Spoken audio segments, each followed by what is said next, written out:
Working? Yeah, it's working. Okay, back again. Yesterday I managed to take out Fire Giant on my first try, which, dear God, that was surprising. But now that I've done that, I am of course faced with the ever annoying question of what do I do next?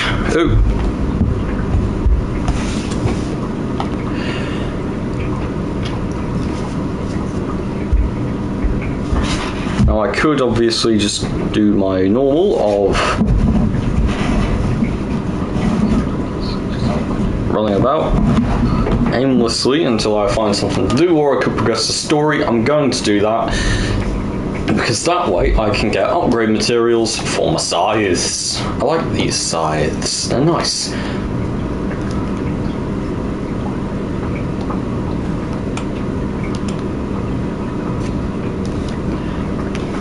Says this person watching, although that may be me. Who knows? I don't really trust this thing when it says that there are people watching or not, because Parv, who is my most regular viewer, has never once registered with YouTube as actually watching the streams, so whatever.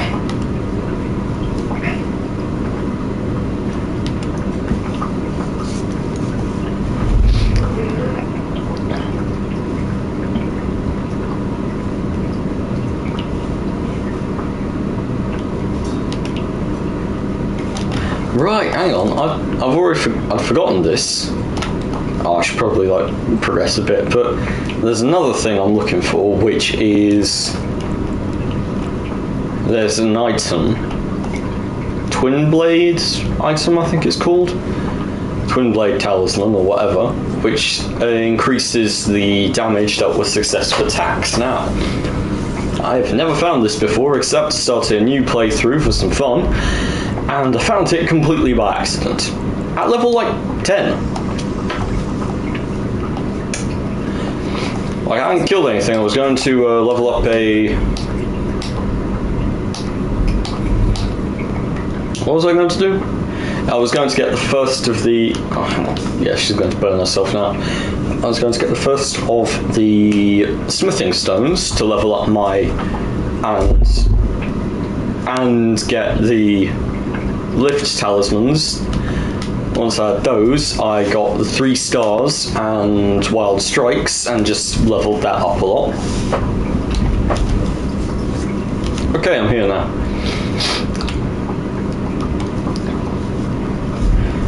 And then I just had a big mace which I could use the wild strikes attack. If you press L1 and then R2 on it, it's a very fast 3-hit combo, with the third attack being the most damaging. Oh, but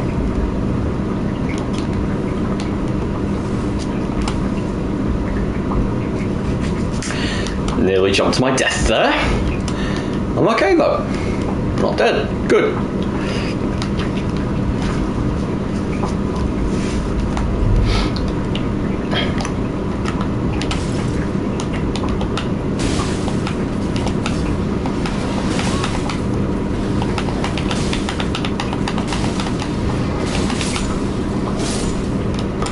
Fortunately, this build has borderline infinite stamina, which is good for taking down these beastmen. Not to mention, huge area of damage with my attacks and range. And health, of course, because these things hit like trucks.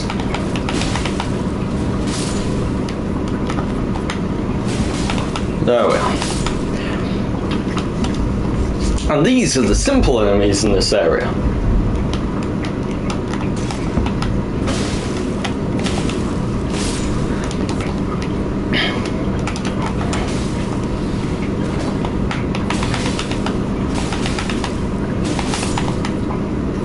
There we are.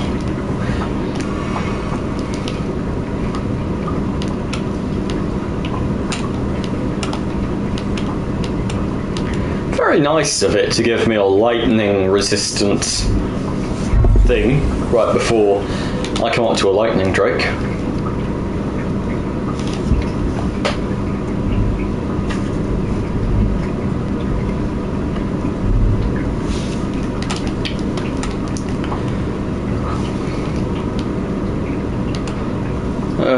suck.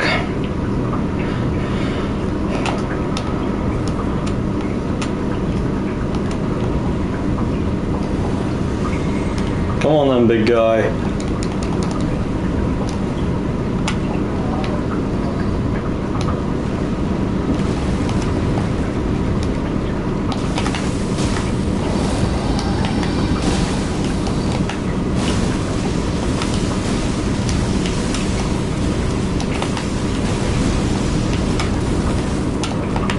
Another enemy, you have to stand underneath to hit them. That's fun, that's a fun enemy to fight. It's one you have to stand beneath to fight. Why? Why do they do this? The worst part is, and I was thinking of this just earlier today, the worst part about the dragons in this game is that there is one sort of dragon which I actually enjoy, two sorts actually, which I think are actually enjoyable to fight. And those are the magma worms, which are fun to fight because you can see what they're doing, and you don't have to stand underneath them to hit them. And particularly, the smaller dragons in the Great Old Dragon area. I like those things. They're fun to fight. This guy, not fun to fight. He's fucking huge. I have to stand beneath him to hit him. Yeah. I'm like, what was that attack? It was a massive area of effect attack. It doesn't deal any damage. He doesn't follow it up with anything. It just knocks me back. There is no reason for that attack to exist at all, apart from to annoy the player.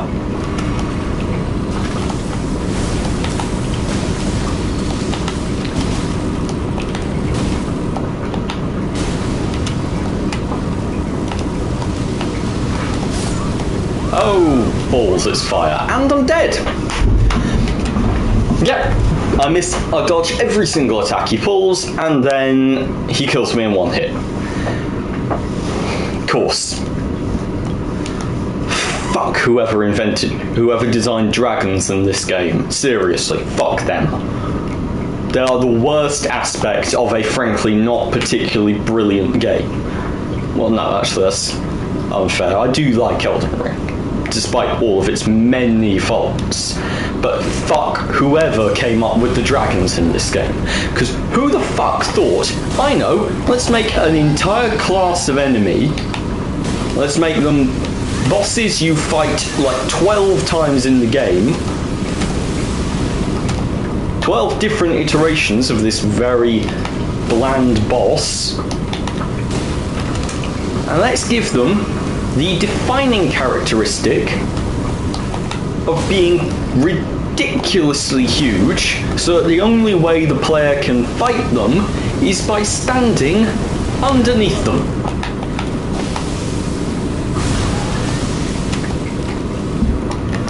But sir, or madam, how would the player manage to actually see what the fuck they were doing in this situation?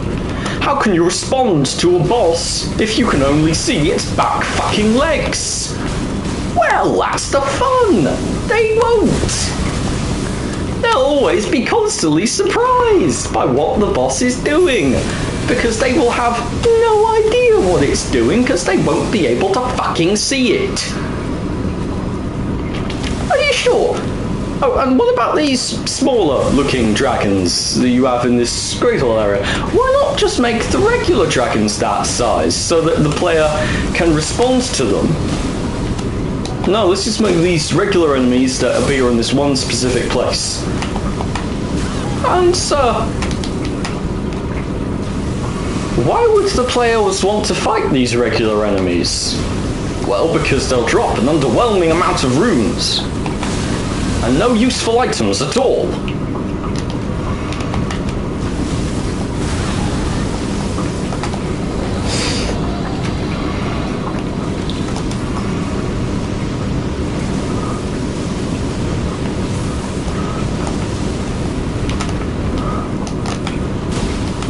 Yeah, I am attacking its back legs again. Oh good, I've bled it. And now it's in the sky, so I can't hit it, and now it's going to do something, I don't know what. Oh, it's fire. Okay. Oh, great, I know what it's doing. No, I don't, it decided to jump back halfway through. Right, yes, it set its head on fire. Lightning, whatever. It's imbued its own head with lightning. That would be cool if I could actually look at it. And now I'm dead again.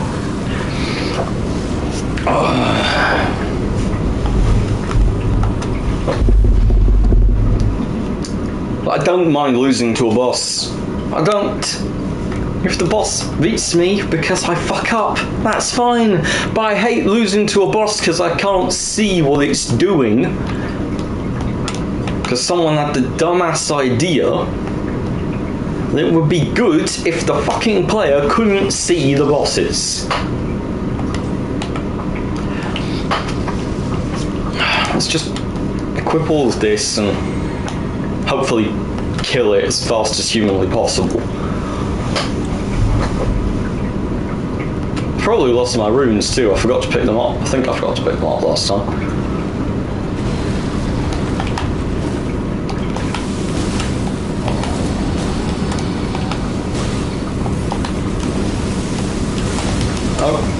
Hooray! Attack that I can see because it's an area of effect and will be borderline incapable of dodging. Oh look, it's fire. Oh, and its head's been set alight again.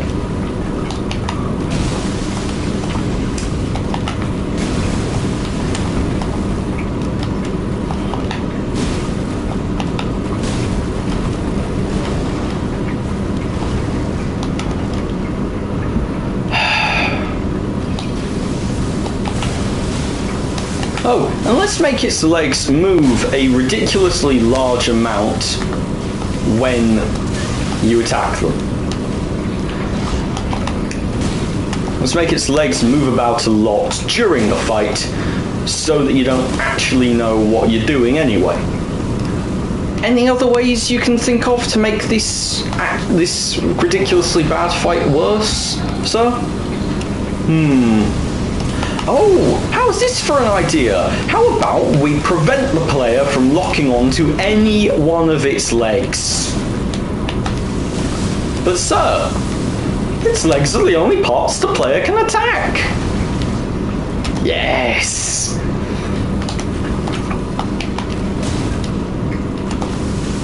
Hello, Pav. You've caught me halfway through my dragon rant. Would you like me to start again?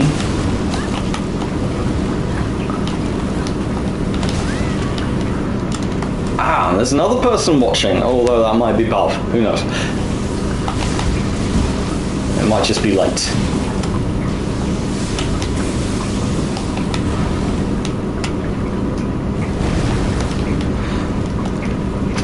This is my rant on dragons. You've probably heard it before, but I'm going to start it again because why not?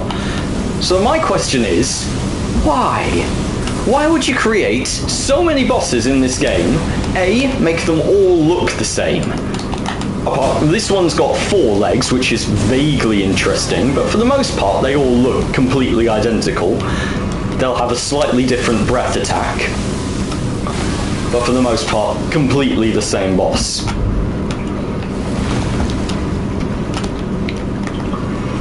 I don't care which particular element it's spewing at me, it's a pain in the arse. And then, there we go, it's dead. And then they decided not just to make these things too big, but also make it so that their heads move about so much you can't attack them, unless you have ranged, unless you have a spell. And just to make it even worse, let's make it so that you can't properly lock onto their legs while you're underneath them fighting. And also, let's make it so you have to fight their legs, which are completely beneath them, by the way. And these fuckers will not just attack you with their legs, but also with their mouths and teeth and tail. But you won't be able to see that they're doing that, because they'll be standing above you. And you won't be able to lock onto them or look at them at all because you'll be standing underneath them. Because that makes sense. Oh, and let's add in another little foible here of mine about the dragon bosses in this game. Two specific ones, the Ice Dragon, who has a devastating Scream attack, which does area of effect damage. And by the way, that area of effect, I believe the dead center is in between its own fucking legs, which you cannot get away from, even if you start, and deals so much damage it's... well, I don't think it's actually possible to have that much health in the game. Which means that you can either dodge it, that you can only dodge it, your only hope is to be away from the one area where you can actually fight the boss, i.e. directly beneath it. And two, that dragon I just fought. By the way, let's give it 4 spindly legs that move about a lot. Let's make it even taller so that you can see even less of what you're doing while fighting it. And then, as though they thought, how can we make this already quite crap enemy even worse? I know! Let's make it, drum roll please, entirely fucking impossible to lock onto its legs, i.e. the only bits of it you can actually attack. I would like to meet the person who designed the dragon enemies in this game, and I would like to bludgeon them to death with a crowbar. Why did you do that? They're crap!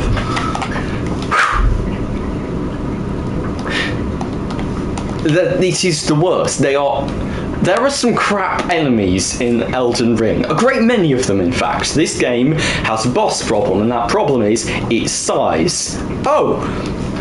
By the way, and here's another small issue of mine, and you know what? I've barely made any progress in this area, so I'm gonna leave this area because I'm gonna show you, Pav, what my main problem is. Here's Fort Faroth, right? Early game area.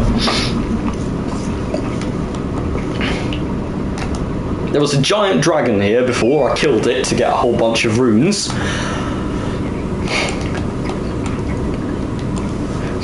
I'm going to show you the absolute worst kick in the bollocks that this game gives you when it comes to its dragon enemies. Not the multiple mega bosses that are dragons and that are crap to fight because you spend half your time chasing the flying fuckers over arenas, not the area bosses, one of whom has a devastating scream. Oh, and by the way, attacks you out of the fog, which means you can't see him half the time. No, the worst kick in the bollocks isn't even that you can't lock onto that one's legs, which I just showed you. No, this is the worst part. This is a big fucking dragon. You know what? I'm going to fight it right now. Hello? Let's assume this guy had some sort of elemental breath. Look at that. I can attack its head. I can attack it from the front. And it's still got a cool slam attack. It still attacks me with its back paws, big shockwaves. Yep. It still bites at me. It could breathe fire, it could breathe ice, it could breathe lightning. And you know what? This thing is an appropriate fucking size.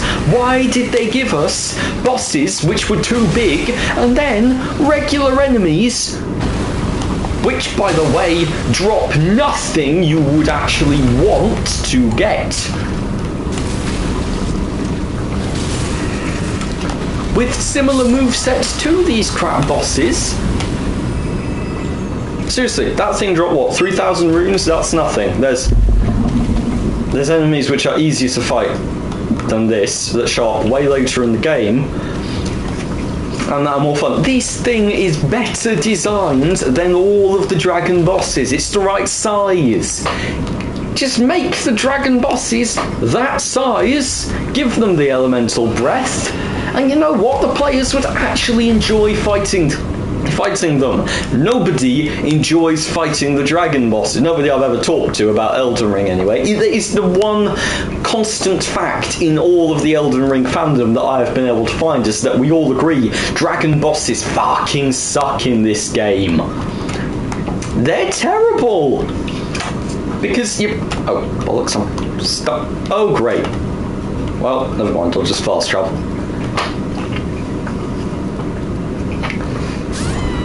What the? Game of the year, everybody. Game of the fucking year.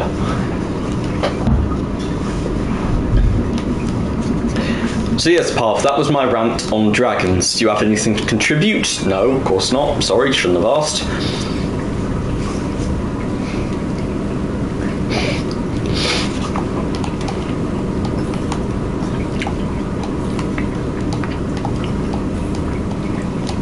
Yes, I would like to meet the person who designed the dragon bosses in this game. Firstly, drag their undoubtedly very fat arse out of the chair, because I'm certain they have never done a day's exercise in their life with how lazy they fucking are. Because they designed one enemy and then decided to reskin it 12 times and put it in the game in 12 different places. So many bosses are exactly the same, and they're all crap. And this thing is better than all of them. That is a better dragon boss than any of the dragon bosses in the game, and it's not even the boss.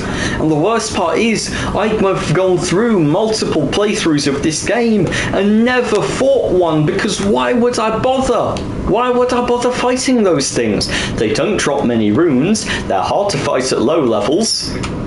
The only incentive one would have to fight these things is if you made them bosses. They don't even drop anything good. They drop an underwhelming amount of runes and nothing else. Make them bosses that size, give them the elemental breaths and some slashing attacks with their claws, and would you look at that, you have an actually good boss. Rant over.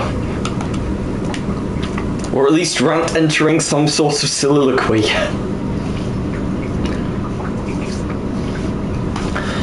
Honest to God, this one's...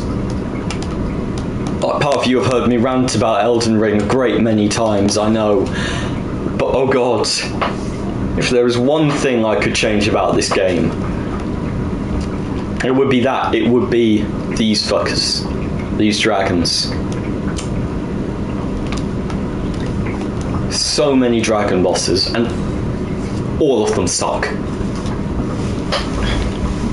Also, why does every single site of grace in this place look exactly the same? They're all in a tiny room which looks the same.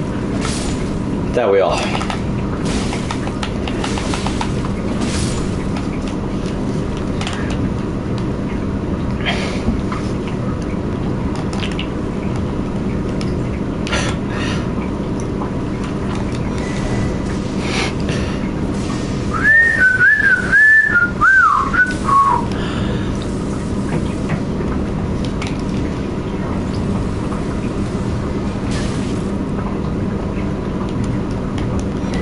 Yay! Summerstone Mining 4.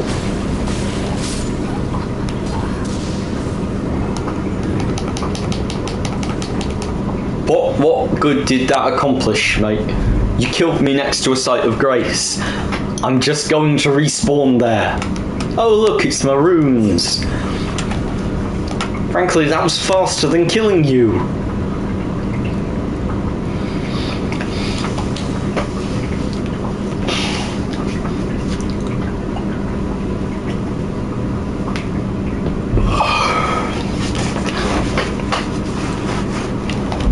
Honestly, complaints about his late game phase aside, I don't have a huge problem with oh,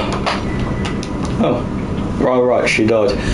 I don't have a huge problem with, what's he called? I've actually forgotten what he's called. What? Hang on. Why can't I? That was meant to be number 4. 1, 2, 3, 4, 5, 6. I already had all of these. I just gave you the other one. Why can't I?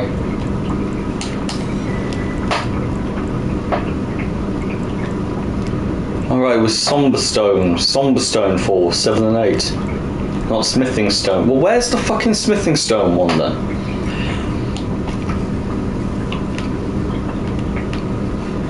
Oh, whatever.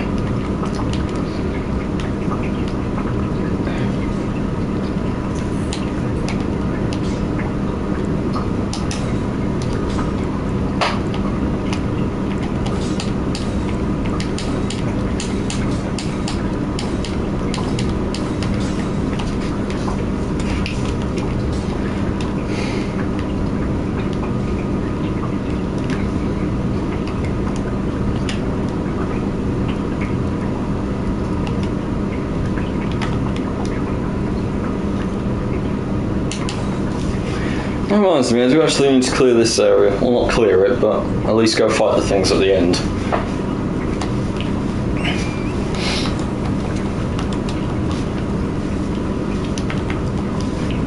Oh, hello! Tree Avatar number 9024. Will you do anything interesting? No, the exact same attacks as every other Tree Avatar.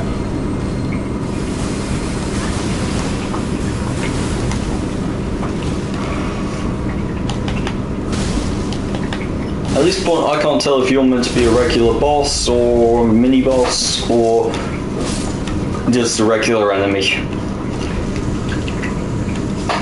Will you drop anything special when I kill you?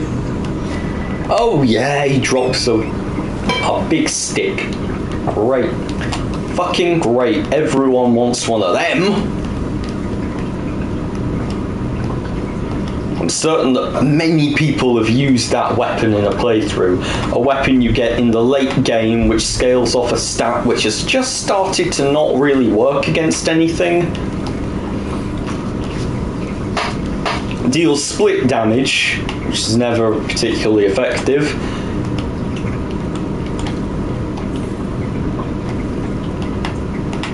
Is way too heavy for the amount of damage it does and doesn't scale particularly well. Yeah, I'm sure everyone's used that fucking staff. Everyone's had a go at a playthrough that uses that staff, because why would you not? It's not like it's hard to get, because it's in an area you need to jump through multiple hoops and fight at least 1 or 2 optional bosses to get to.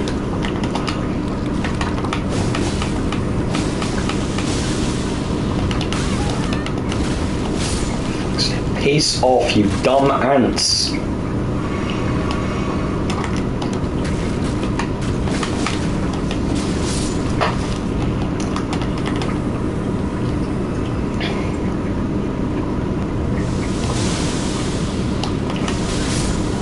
What the fuck?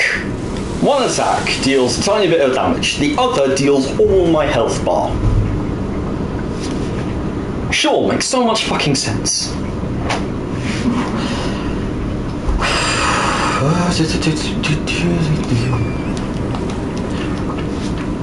Like, I'd be okay if it were like building up bleed or something.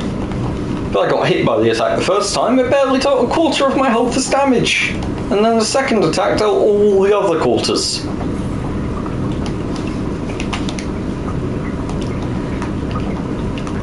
Tell you what, Pav, I had some good games with Shin and Gengar yesterday. We played a bit of ranked flex. I tried to play a game as Rammus, and then he was banned, which was annoying. I do think I'm going to pick him up, though. His taunt seems to work well. He'd work well with a Galio, in my mind. Rammus's Engage would give Galio's slightly harder to land engaged time to sort of like set up. So Rammus would engage and then taunt, and then Galio would taunt, and then Galio would use his stun or knock or whatever it is. I mean, I'm thinking that's a solid 4 seconds, possibly 5, of CC before you even take into account the fact that Rammus's ult can be used to get onto the back line of enemies, and they can instantly be followed up. Oh yeah, I got a map. And they can instantly be followed up by Galio's ult, which does the exact same thing. And what the fuck? Why are there dead gargoyles here? Why is this one blowing up?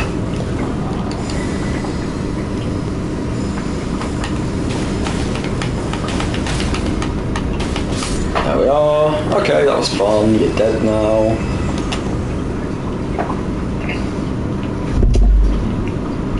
Of course, therein lies the problem that nobody actually likes playing Galio, as far as I'm aware, which I don't understand, because if I had to play a mid laner, and in fact every time I do have to play a mid laner, I play Galio, because the guy is just very reliable. Reliable CC, and he's a Warden, which is one of the most underrated classes in the game. Best defensive class in the game, by a country mile. He counters mages ridiculously well.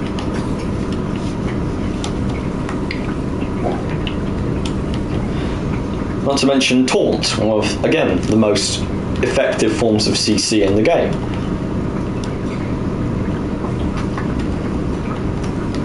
So yeah, it would be real fun to see if I could manage a duo of me as a Rammus and a mate as Galio.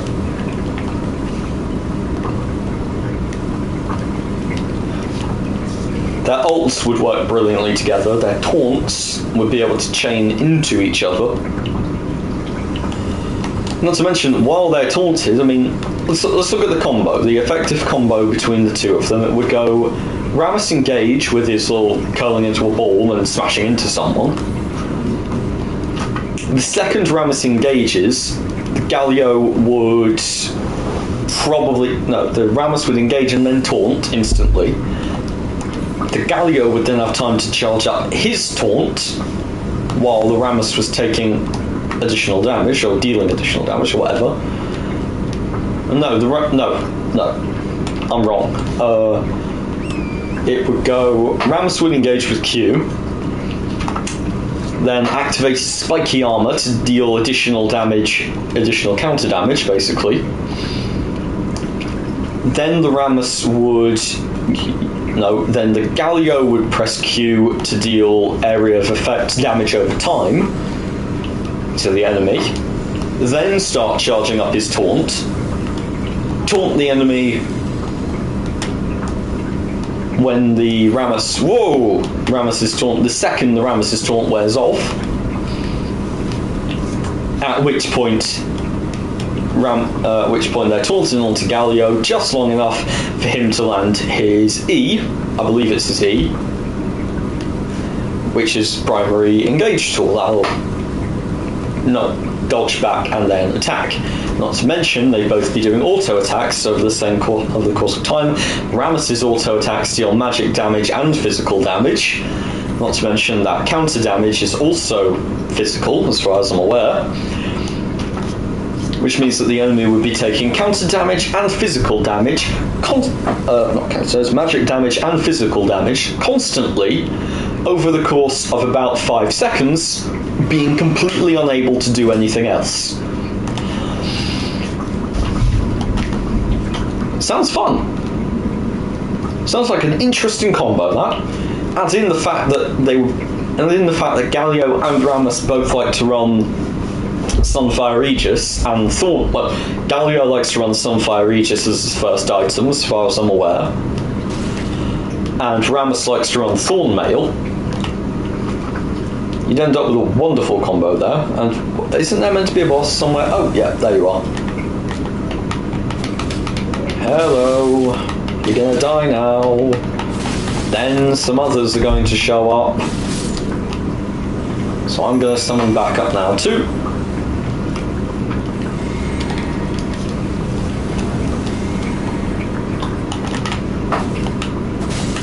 Oh, hey, Rogier. Yet.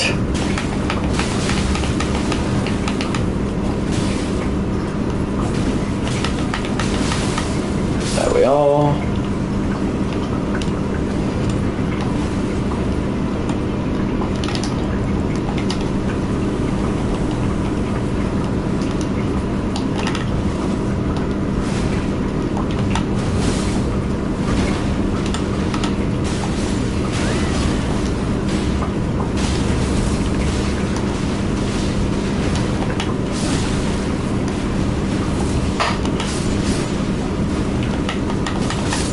Well, that's one.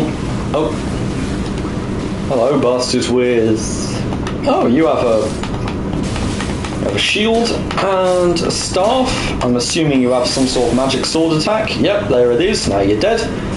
Oh, great job, mate. You managed to kill all my summons. Now you die too. Nice hat, though.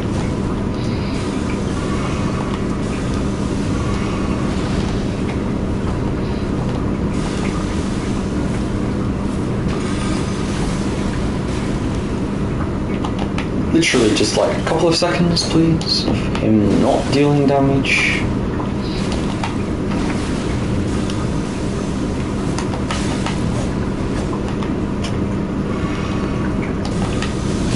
There you go.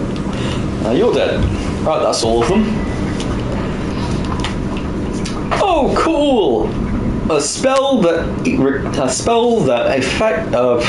procs a status effect that doesn't work on any enemy in the game. It's entirely used in PvP, which I can't do. Great.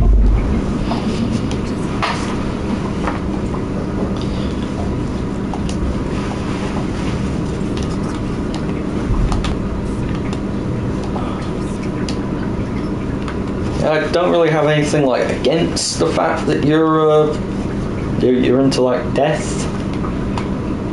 Like, I'm frankly very morally opposed to even the vague concept of... Wait, what?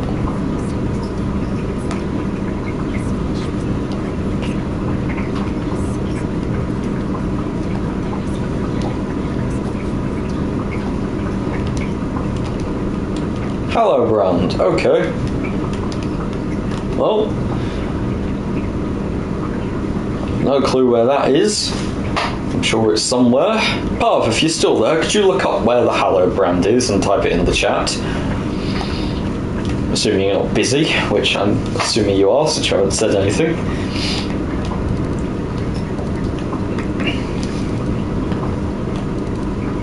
Yes, that. Hallow Brand.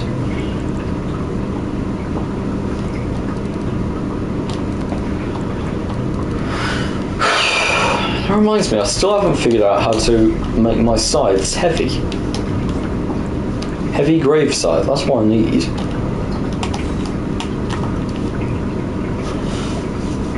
But I can't infuse them with heavy.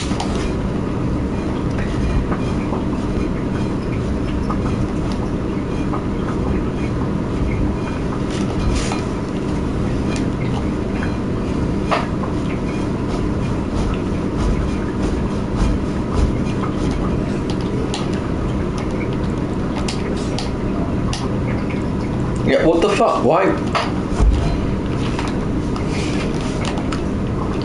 I'm confused. I mean, there's a wet blade, obviously. There's one of them. Special wet blade, which gives me the ability to infuse things with heavy. It was the iron wet blade, as far as I can remember.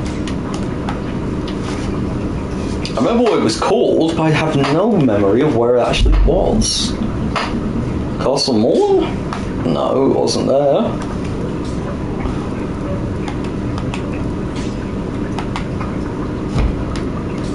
Stormvale, maybe?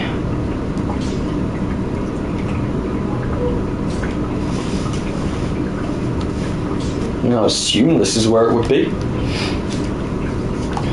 It'll be the basic one, which would just do standard heavy, not standard, heavy, keen, and quality, or whatever the versions of that are called in this game. Could be Castle Morn, I suppose, but I don't think it is.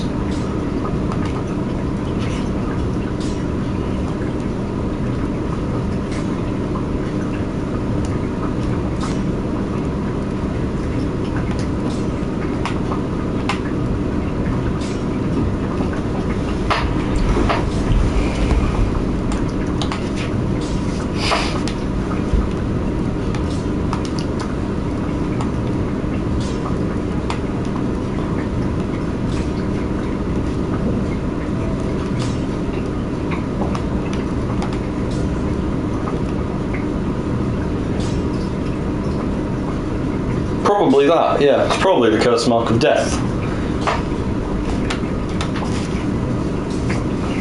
Death seems to be the main theme of this quest line I'm trying to figure out. Considering I'm playing as a sort of Grim Reaper with 2 scythes and a black cloak, I figured I should probably go for the death ending.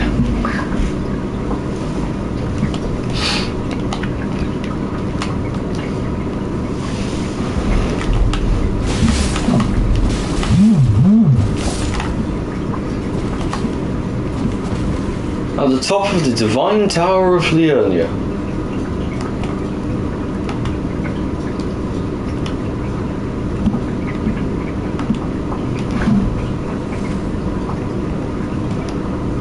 Oh, right, yeah.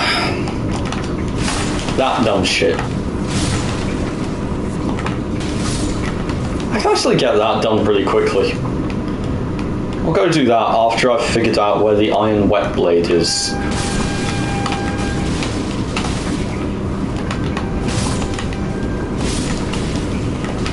I have a vague memory of it being somewhere in the opening areas.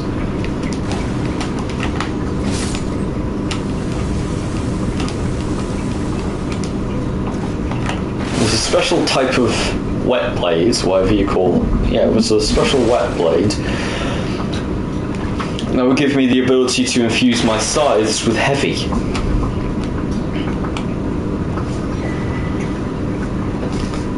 I have no clue where that would be because, again, I don't really know where anything is mostly in this game because I have quite a crap memory and I don't really pay attention the first time I pick things up, usually. Oh, wait, no, I remember where it is.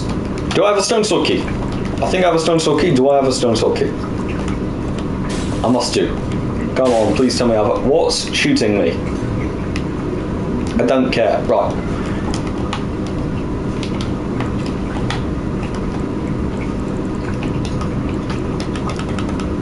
Key items. Stone sword key. Do I have any of them? Apparently not. Bollocks. Where do I get those?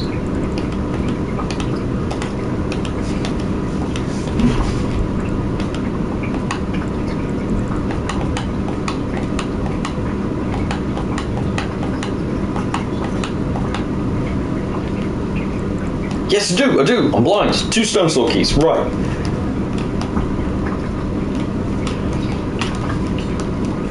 I can show you what I'm looking for in a minute, Path, because I'm going to get there. Because I know exactly where it is. I just need to dodge past this guy. Not dodge past these rats, because I can't be bothered to kill them. Nothing in this area I want. Hoppy skip down here.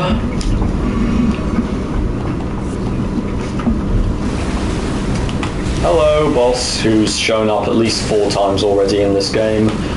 Although at this point this would be the first time you fight one of them, and frankly, you can't fight this one. Not at low levels anyway. It's meant to be avoided. It's one of those bosses you're meant to come back. Oh, it gives you a stone sword key while you're on the way. That's nice. And a golden seed. Good. I needed some more of them. Right. Grab this. Prince of Death's Pustule, it's called. Which raises my vitality. Not I need that.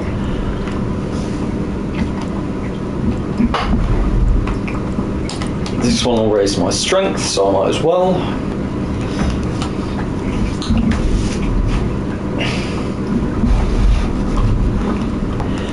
And now, a really long ladder, which gives you plenty of time to appreciate the sheer creepiness of these guys. And what's that red stuff? What is that thing? I still don't know. And you know what? I don't actually care.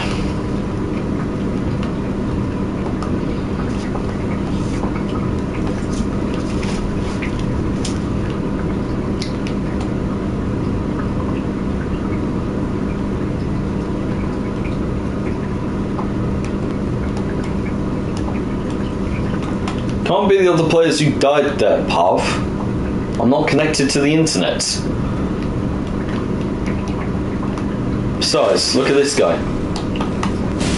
This guy spins around with lots of swords. If I could see where other players had died,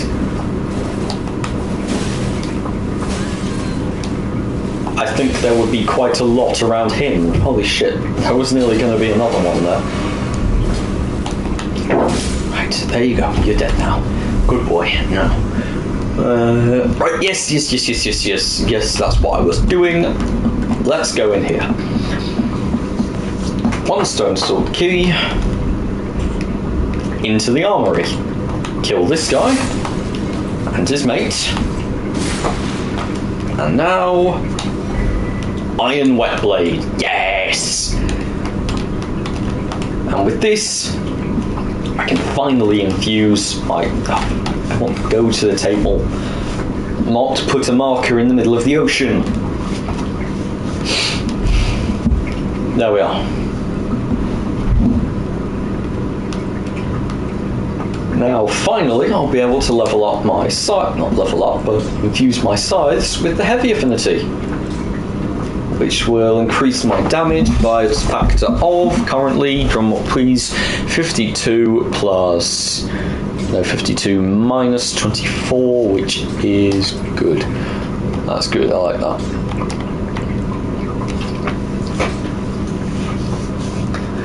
This one's 57 and minus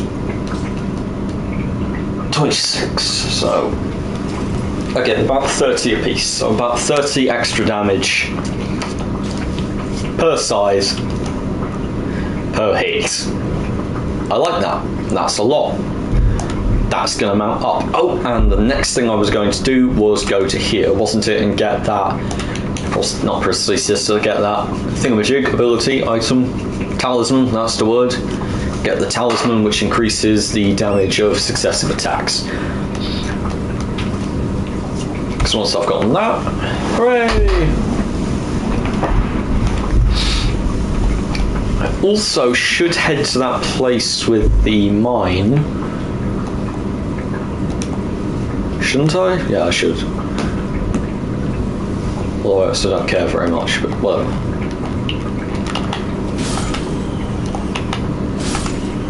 Oh, and there's also an underground area under the capital. And that, in somewhere in that underground area, which is a pain in the arse to navigate because I don't know where anything is, and because it's all dark and dingy and I have no idea how to navigate it at all, but assuming I did find it, there's a boss down there who drops a talisman, which increases the damage I deal to enemies who have recently been bled. Then again, that doesn't sound hugely helpful. At least not as much as anything I've currently got. I like the extra strength, I like the extra poise, I like the enhanced jumping attacks, and I'll swap out the extra stamina for this talisman when I get it, because that will mean additional damage with successive attacks, rather than additional damage to enemies who have recently been bled. Because I have Bloodhound Step, I don't need to worry about walking through the poison swamp, also because I have just so much HP.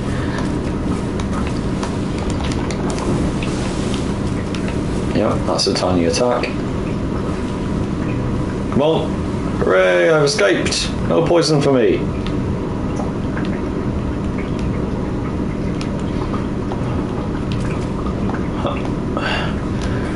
Let's go.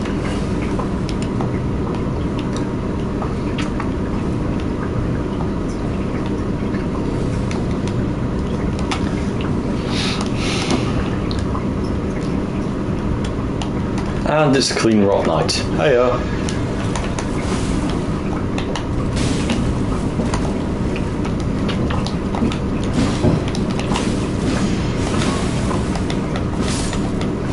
And he's dead. Good. Good, good.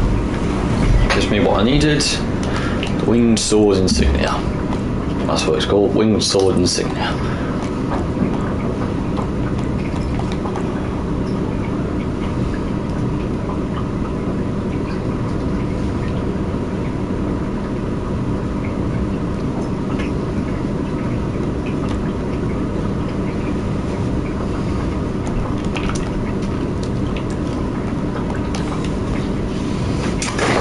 There we are, so I'm about full build now, I've got everything I need.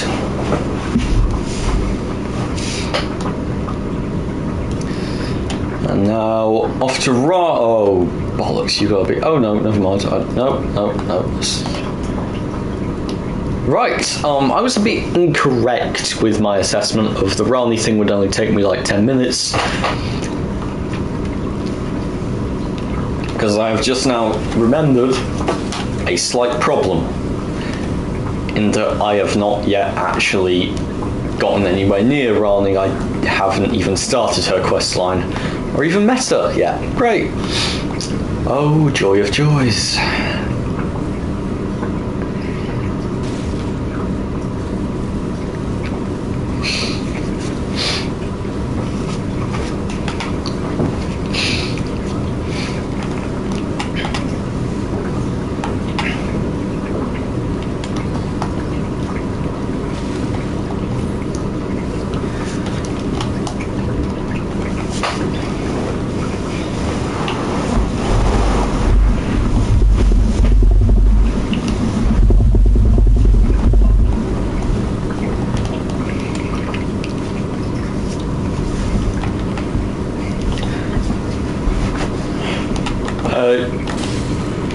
Oh good, he dies in one hit. How considerate. I don't need to waste any time.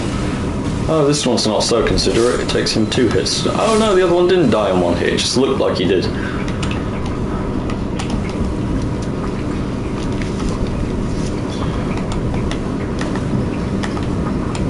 I've got another build I'm gonna work on. Not work on. I'm going to showcase once I finish this playthrough. It's reminiscent of my first ever Elden Ring playthrough build. It's slightly different, but it's gotten me to the point where I'm level 50. I got to level 50 in about 4 hours, and I can already take on Atlas Plateau level bosses like Elmer of the Briar.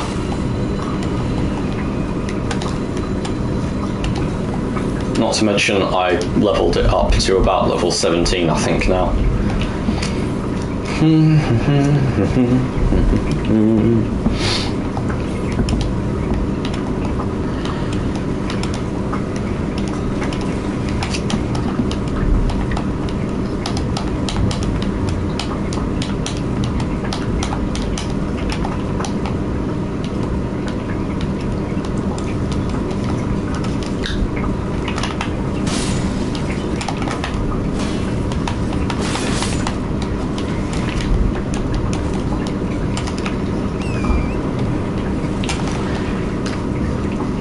There it is, Carrier Manor.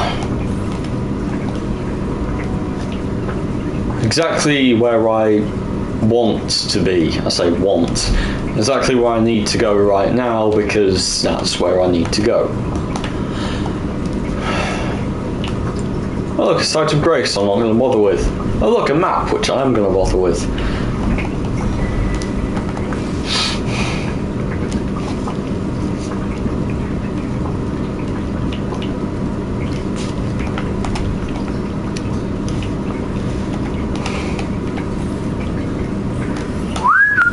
There we are. Boring.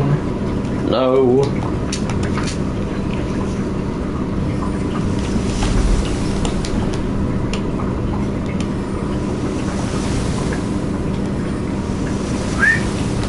Wow, that one just completely missed me.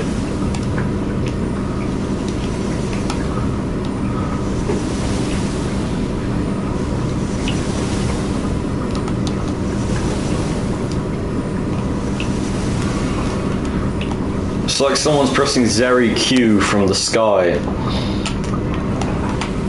Except they have my aim.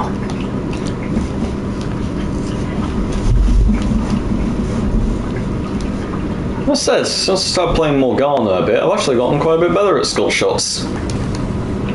Given that her Q is one of the trickiest and slowest in the game, it's not bad.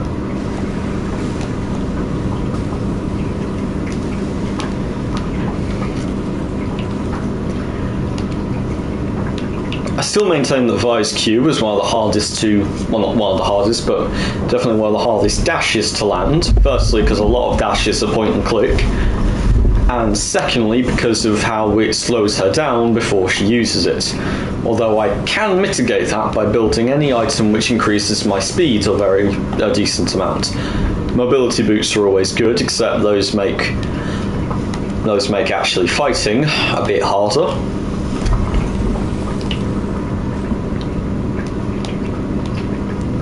But Dead Man's Plate, which increases my move speed by 5%, pair that with actual boots, and as my third item, I'll then have additional move speed from my boots and from Dead Man's, which just about mitigates the slowdown on Vi's Q whilst she's charging, which means enemies have a much harder time actually getting away from me.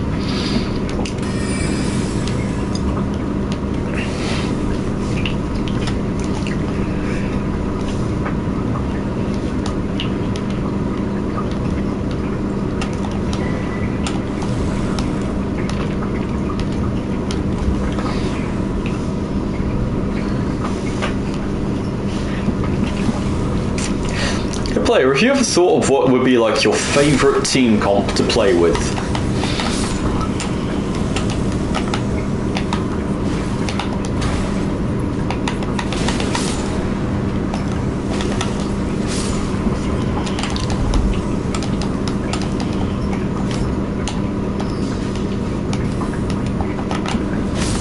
I'm going to assume that's a no.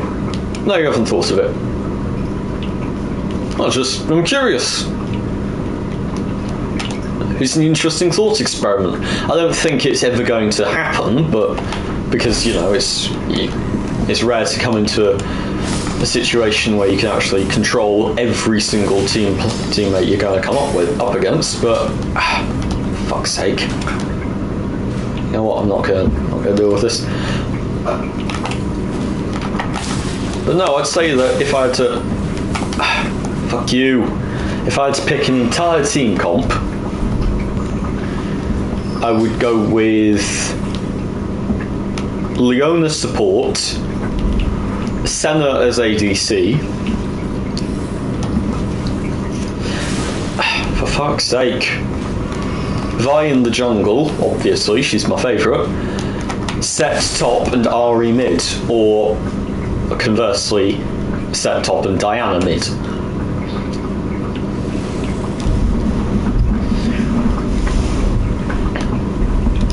You have good roams from mid lane and support. Top lane has that ridiculous displacement ultimate, which works brilliantly with Vi's ult, given that Vi's ult gives him time to get back into position. Basically, it's champions which synergize beautifully with Vi's ultimate. Because Vi's ultimate is, hands down in my opinion, the most reliable form of CC in the game. It's got decent range and deals knock-up, which means it can barely be mitigated by tenacity, and just deals a good amount of damage. So you do Vi's ultimate on bot lane, you've got Leona there to follow up with her ultimate, then her shield bash, while Vi charges her Q, then Leona's got E to root them if she wants to chase them, if they actually manage to run away. And there we have Vi and Leona dealing constant damage over about 4 seconds of basically undodgeable, unblockable CC. Similarly, Senna can add to that with her additional rooting, and Senna is one of the most consistently scaling champions in the game, because even if she is borderline incapable of getting any last hits, she can, because the enemy has zoned her off or whatever, she still scales with her range because of her ultimate, and she can still participate, not her ultimate because of her passive, and can still participate in kills because of her ultimate. Not to mention, she also has much more utility than a lot of ADCs because of that global ultimate, meaning she provides global map pressure, and can heal allies from across the map. She can also heal allies, which is very useful. Is good at disengage, which is where Leona really struggles, or at least struggles a bit. Not to mention, tanks are beautiful when it comes to synergizing with Senna, so it would be an ideal bot lane. Top lane, essentially, Vi would ult the top laner anywhere within range of their turret. If Vi ults the top laner and Set grabs the top lane, Set will have time in those 1.5 seconds to reposition himself behind the enemy top laner, and the second he comes down, bang, Set ult. Set ults the top laner under our turret, grabs him with his other CC. Vi can charge her Q up during that time and basically guaranteed, or at least borderline guaranteed, to drag an enemy under turret and kill them. Ahri is exactly the same. Following Vi's ultimate, Ahri charms the enemy. She could, hypothetically, charm them under turret, or at least charm them close enough to the turret that Vi's Q can knock them under it briefly. And specifically, her charm will last just long enough for Vi to fully charge her Q, getting the max damage out of it. Again, 4 seconds, consistent CC, borderline impossible to dodge. And in that team comp you have, everyone's got good CC, everyone's got decent healing, decent CC, what's the word I'm looking for? It's not healing, it's not CC, survivability, that's it. Everyone can survive decently, so it's hard to kill any of them. Ahri with her dashes, Set with his annoying, I've got no health but I'm still going to one-shot all of you. Well, if that is his E or his Q, I'm not certain. Vi with her shields, Leona with her shield, Senna with her healing and her not her disengage, but that speedy ghost thing she does. It's a lot of utility in a team comp. One consistently brilliant late scaler in the form of Senna. One very aggressive support in Leona, who can roam effectively. It's just, in my opinion, an all-around very good team comp. It lacks a tiny bit of AP, but even if you only got one AP champ, if the enemy are dumb enough to only build armor, then that means the Ahri has a free time of things. If the enemy build completely tenacity, as much tenacity as they can, firstly, yeah, okay, but you've still got to worry about Set and Vi's ultimates, which can't be mitigated by tenacity because they're displacements. And you've still got to worry about the fact that Senna's ultimate can hit you from across the map. Global pressure from the Senna, very fast rotations from the Ahri, Vi and Leona, assuming the Leona's running mobility boots, which most roaming supports do. Constant CC, now let's look at that from a different perspective. Let's say it's not the Leona, it's not the Vi, it's the Leona that ganks top. Strange, I know, for a support to gank top, but it does happen.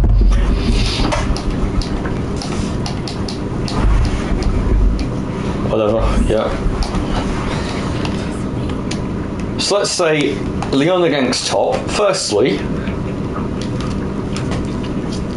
that would be, okay, yeah, not such good engage as Vi's ult, but a decent short range dash with her E.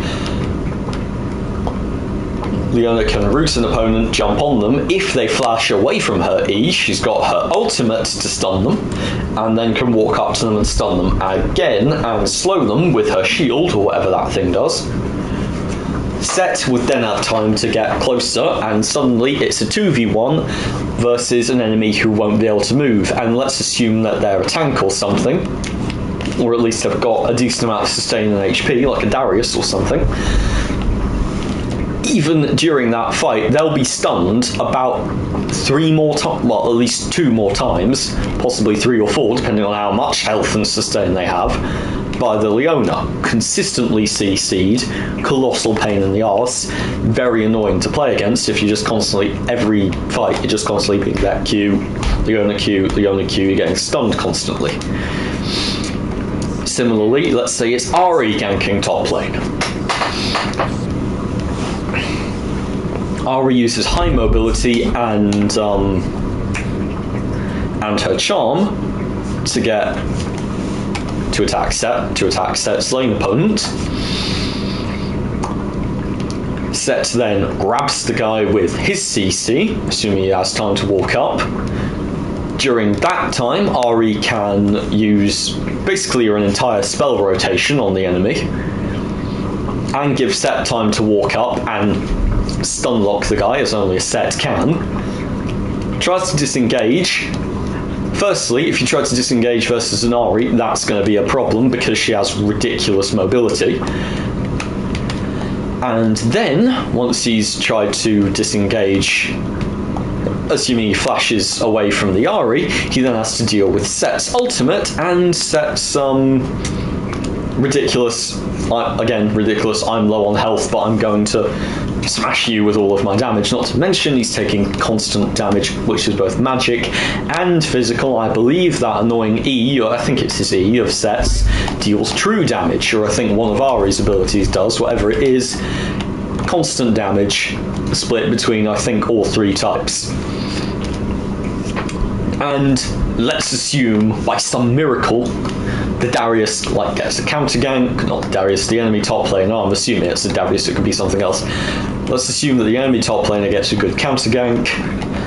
What happens immediately after that? It's a 2v2, except no, it's not, because the Senna just ulted from across the map. And would you look at that? That's just a lot of damage and some healing. The fight has swung back in our team's favour. Similarly, let's say mid lane. Sure, there is no Vi ultimate, but Leona's ult has good range. I think a tiny bit better than Vi's ult. So Leona stands in a bush, or just out of vision, puts down her ultimate, enemy, unless they have lightning reflexes, and flash. Let's assume they have flash. Even then, lightning reflexes will be required to actually dodge Leona's ultimate. Gives Ahri time to dash forwards, land charm. While Ahri's doing that, Leona will have time to get into position to launch her E. Once Leona launches her E, she can Q. The enemy is stunned. Ahri's dealing huge magic damage. Leona is stunning them. And once again, chain CC. That would be my ideal team comp. A team comp that can just chain CC with each other constantly. And it's the same if it's Ahri that ganks mid, not mid, bot, or roams the bot, I guess, instead of Vi ganking it. Not to mention, Leona and Set and Vi can all frontline if need be. Vi is a ridiculously good flanker, as is Ahri if need be. They don't have a huge amount of range, but Senna will become that as the game goes on. If Set's running Grasp of the Undying or anything similar, we have infinitely scaling, and Heartsteel, we have infinitely scaling health from Set, and infinitely scaling range and damage from Senna, so that's scaling dealt with. With Set as a front line and Senna as a back line and healer, not to mention Leona acting as a secondary tank and Vi and Ahri on the sides, we have a very good, solid 5-person unit for raids down a lane. We raid the mid lane or the bot lane or the top lane, depending on what's necessary. Leona's ultimate, Set's ultimate, and Ahri's charm, not to mention the fact that they've all got pretty decent CC besides that, means that contesting us for objectives like Drakes and Heralds would be an absolute nightmare.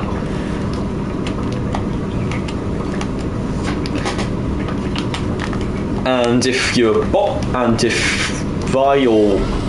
Well, yeah, if Vi, the jungler, needs to... Oh, you know what, you're not even... This one's going to run away when I start fighting him, so I'm not even going to bother. Oh, for fuck's sake. Because he's a...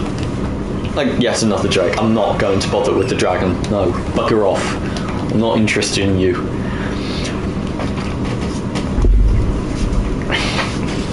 They can contest objectives very well. Leona, Vi, Ahri, Set, all some of the best champions in the game.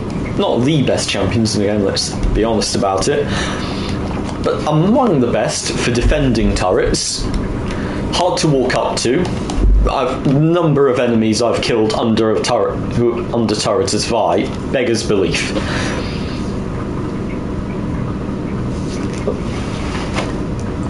I mean, sure, under many situations we'd have a bit less damage than the enemy. Because obviously we have more CC than them, and good mobility, and decent scaling, so unless Senna gets fed early, or Set, or Ahri, unless one of the laners is winning hard, chances are we're not going to have the best amount of damage in the game. There will be enemies who can out-DPS us, but, crucially, we'll have good health, good front line, with 2 tanks. Well, I'm not sure Set can really class as a tank, but point being, we'll have a great front line with Leona and Set, great back line with Senna.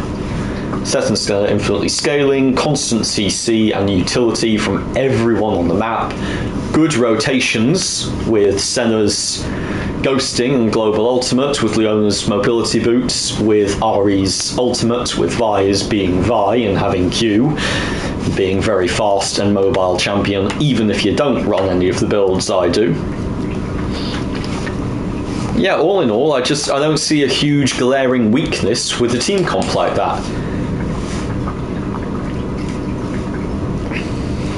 Not to mention, I like all of the champions on it. And I like playing with them, because they all provide utility, they can all help each other out, if need be. There's no hyper carry in it. I dislike hyper carry champions, as you are very much aware, player. I'm not a big fan of, say, actually I don't mind Jinx so much, because she does at least provide a bit of utility and global pressure with her ultimate, but even so. A Master Yi, a Samira, I'm not fans of them. Champions that exist solely to carry the game through killing people. I'm just, 1v9 champs, that's what they're called. I'm not a big fan of 1v9 champs, as you're very much aware. And this team, in my opinion, would be the complete opposite of those, and because they have Vi, who is an anti-carry, and Leona, who just has a ridiculous amount of CC, they would also be the best for taking down hyper-carry teams. Yeah, I just think all of the champions synergize well, and I like all of their playstyles. Can you think of one like that? Like well, you said you can't, but think of it, think on it. It's a good exercise, that, in my opinion, because I was thinking of that, and I really decided to analyse what I like from every laner. How I like to play the game, what you need in a good team comp. Because the first one I came up with, I can't remember exactly what it was, I had Vi in the jungle, and I had Ahri on mid lane, because I know the two of them work very well together. I've had a few games when I've played the two of them together. No, it wasn't even Ahri, it was Silas, because those two do chain together pretty well. It was Vi, Silas, top laner I think was Fiora, bot laners were, I think, was it? I've forgotten what the bot lane was, but it was neither Leona. It was Caitlyn and Thresh. And then I realised, right, okay, that's a decent team comp, but counterpoint, Caitlyn's more of a snowballing champion, but Thresh is infinitely scaling, so that's going to be a pain. Not a great synergy there on the lane, especially since Caitlyn likes to, likes to poke people down, and Thresh likes to let people poke him down and then drag them onto turret and kill them when they get dumb and do something stupid. So that's not a good synergy on the bot lane. It's not good. We don't have any particularly good late scaling champions in that comp. We have Fiora, who is also a snowballing champion, not much of a scaler, like not infinite scale. Even if they're on the grasp of the Undying, it still doesn't really give them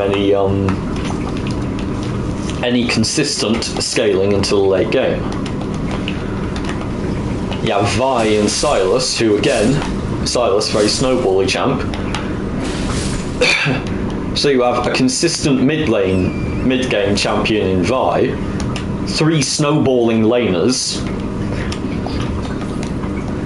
For a comp like that, you would actually not want Vi in it at all, because Vi, her main thing is that for the first 15 minutes of the game, let's say, until she hits rank 2 on her ultimate, she's less effective. I mean, she's still a decent ganker, don't get me wrong, especially if played right, which I'd like to think I do. But just similarly, you want a Jarvan or a Xin Zhao on a team comp like that, because they have much more pressure in the early game. You want a real early game ganking jungler, or a Nunu, something like that. And leave the scaling to Thresh, except for the fact that Thresh, again, while a very reliable champion, scales very well into the late game, but you're hamstrung by the fact that in the late game, with a comp like that, if you get to the late game, chances are it's not gone very well. The game would be closed out usually if one of the lanes got a heavy snowball running before the Thresh had time to really come online, and would have less of a chance to actually get said heavy snowball going, because their jungler wouldn't synergize well with the playstyle, because Vi is not as good a ganker as certain others at lower levels. She likes to farm and take objectives until she hits level 6, mostly, gank a couple of times, sure, get a prio, get a kill if possible, but she's not a super aggressive gank 8 times in the first 10 minutes. She's more like she ganks about 6 times, or 5 even, over the first 10 minutes, and tries to take at least 2 or 3 objectives during that. Not 2 or 3, but yeah, at least, I'd say 2 or 3. I'm like thinking the Void Grubs. Tries to take at least one of the Void Grubs and the Drake, or all of the Void Grubs, during that time. So yeah, thinking of it like that, I then completely redid it. Obviously I kept Vi, because if I have my ideal team comp, I'm going to be playing my main. And that would be the team comp I would most want to play, yes, I think. But not one with Sylas and a Caitlyn and a Fiora, or one of the other horsemen like a Riven, because again, they're inconsistent. They're snowballing champions, and I'm all for a snowballing champion. They're a good preemptive measure. When I say preemptive measure, I mean conversely to an insurance policy, like champions who are like a Senna, basically, or a Thresh, infinitely scaling, or a Veigar, infinitely scaling champions who scale quite reliably, or champions who just naturally scale very well into the late game, like Azir, Victor, and what's he called? Kassadin.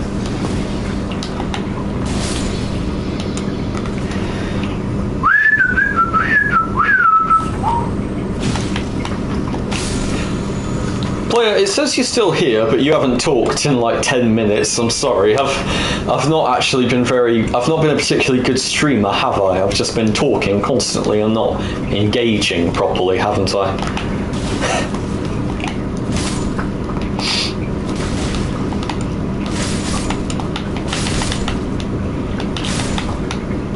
I've also done that thing I often do where I've completely forgotten what I was actually doing here.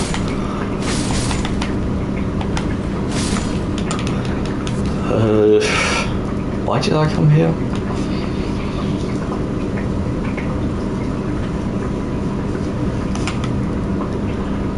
I know you have, but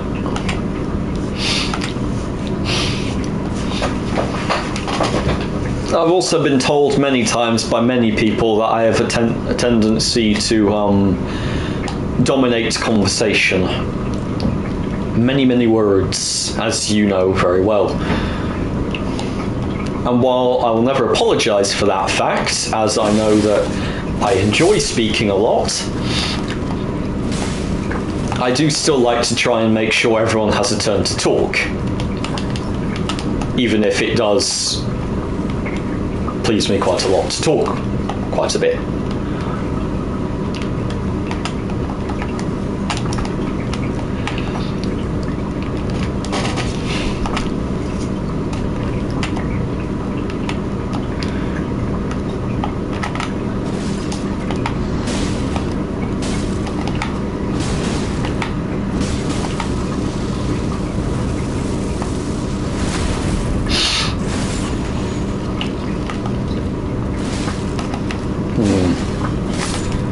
God, those things are annoying. Oh right, and it's a skeleton, so I need to hit it again when it goes down, or else it will get back up and start hitting me again. What just hit me? Oh, hello, you with the bow, or crossbow, whatever that thing is, I don't care.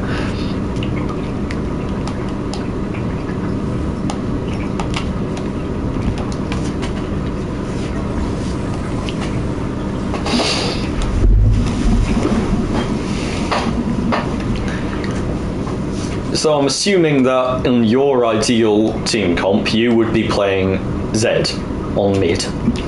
Am I incorrect on that, player? I don't think I am.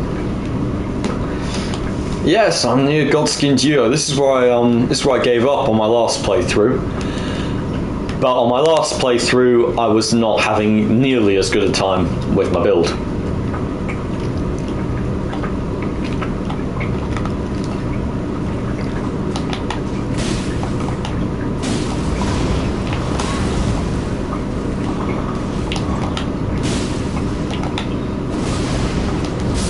Oh, come on! That one would have killed him, but apparently only one of the sides connected. That's annoying.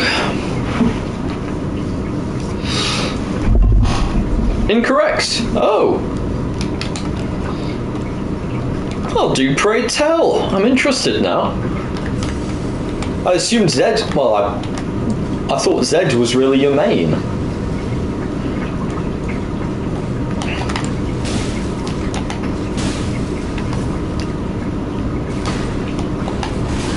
What the?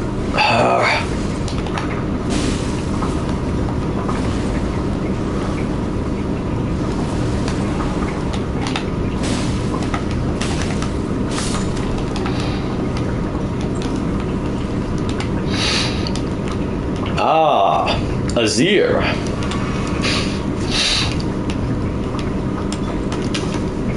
And your favorite would be Azir.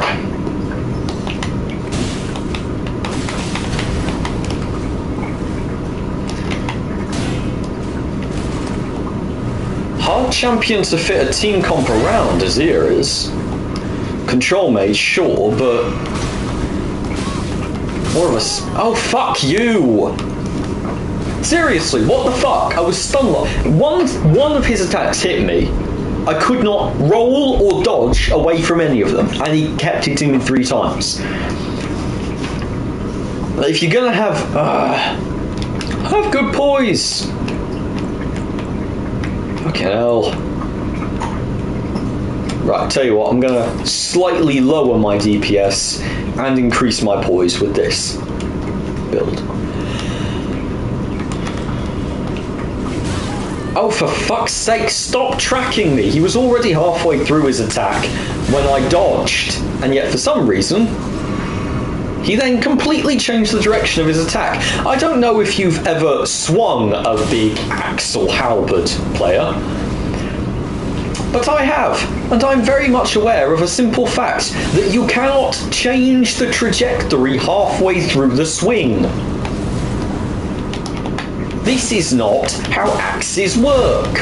I know that's technically a halberd, but it's not how halberds work really either.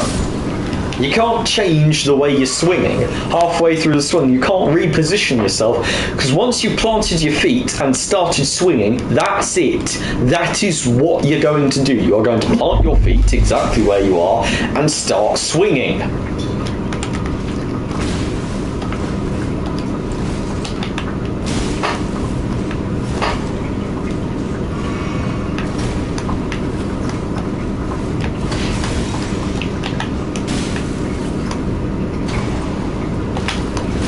Oh, balls! I pressed L1 instead of L2 there.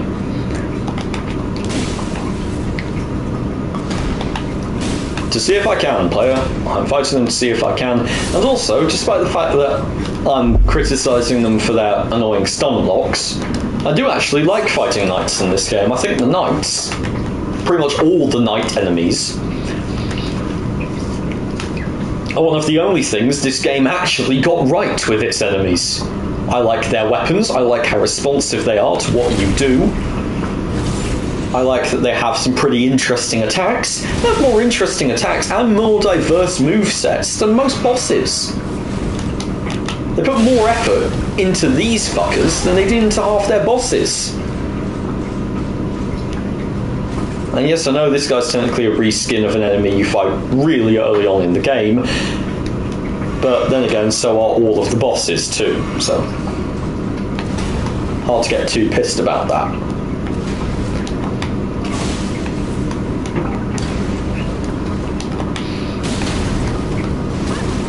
Yep, sure, just constant hyper armor. So yeah, I actually like these guys. I'm not going to fight the Godskin duo after fighting them, obviously.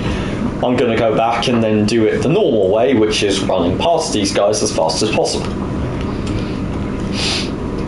But I do actually like fighting these fuckers, because I like the knights. They're an enjoyable...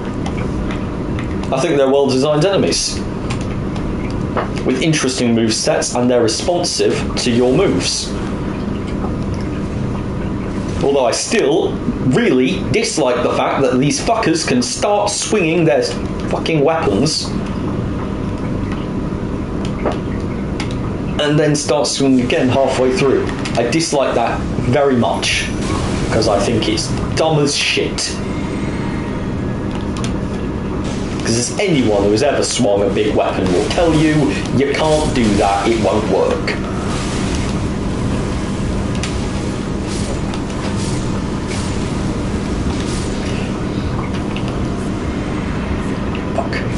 Well, there go all of my allies. Oh, good. Time for him to do his roly-poly bullshit again. Oh, yeah, of course. Of course, I can't hide behind the pillar. He crashes through it. I'd forgotten he did that.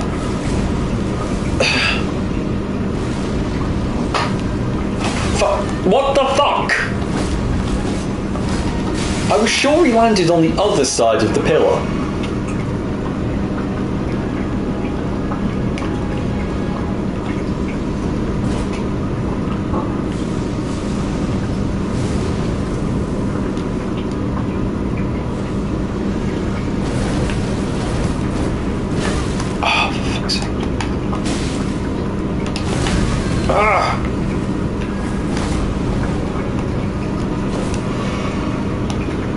God, these things are ass. Right, that's one. Where's the other? Where's the other? Where are you? Where are you? You're there. Okay.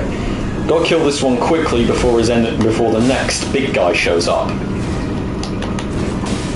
I like to kill the big one first because he has more health. He's harder to kill quickly before backup shows up again.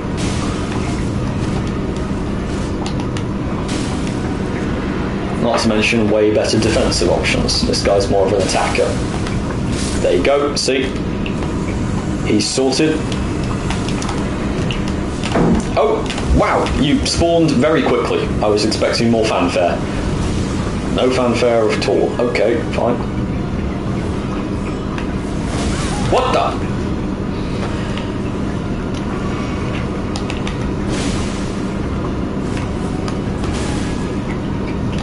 Sure, the sword goes over my head, but still hits me. Why the fuck not? And what? Oh, great, he can just summon a friend. That was fast.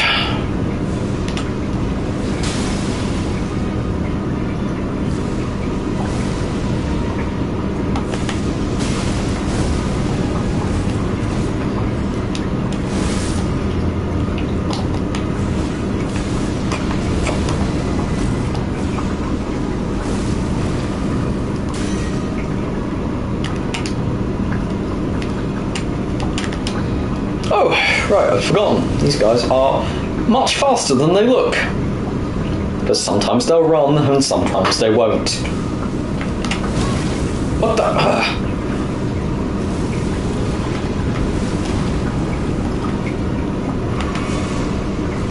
God, would you guys just split up for half a second?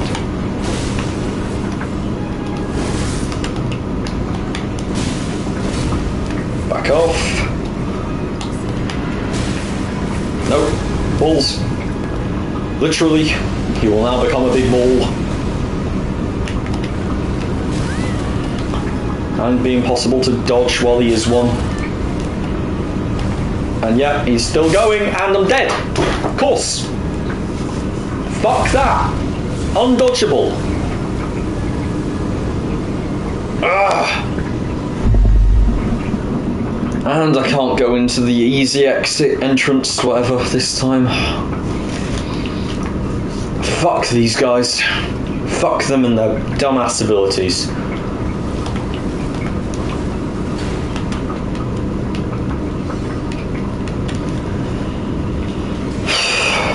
Still not a fan of the Godskin duo, just by the way.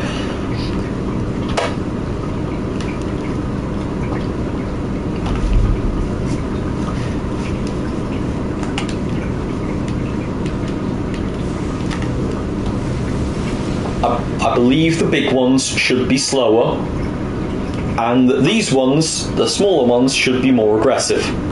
Because these ones are small and nimble, and they should be more aggro towards you. And the big ones are neither small nor nimble, but they should be tankier.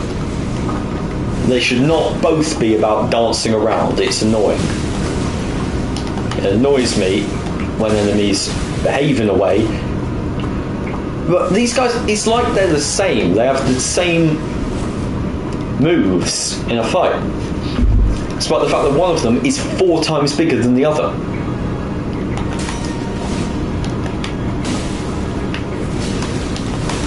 Oh, fuck you! Worst part is, of course, actually trying to keep your eye on both of them at once. Borderline fucking impossible, isn't it? What hit me? I have no idea. There was rubble through the screen.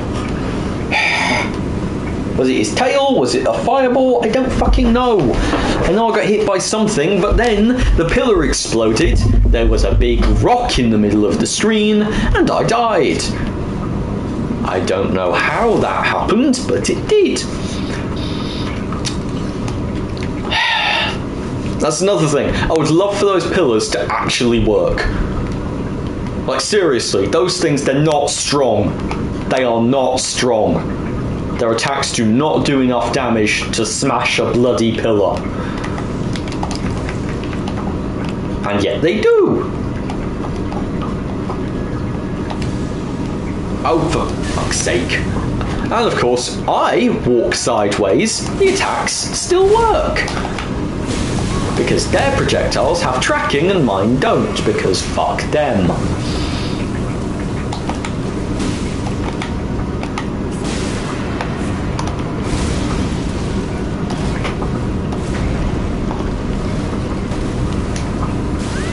Fuck's sake. What the fuck?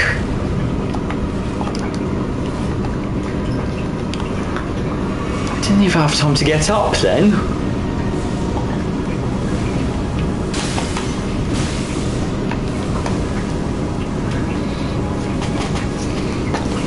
somehow the one that you would imagine would be slower is actually faster than the smaller one.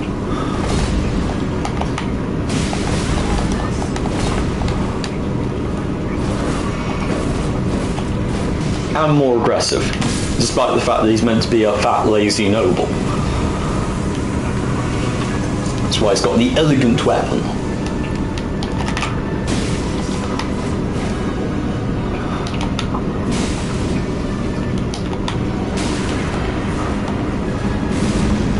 And this one, skinny, not very aggressive at all, not very defensive looking at all, holds back half the time.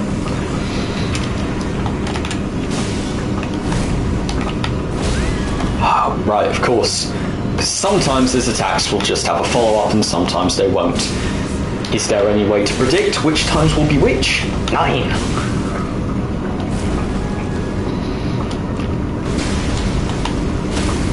There we are. Okay. Right. One more hit on the small one. Oh, 2 more hits. And you're dead. Good. Oh, that's how you get the fun. That's how you get the bell bearings. Great. No, not yet.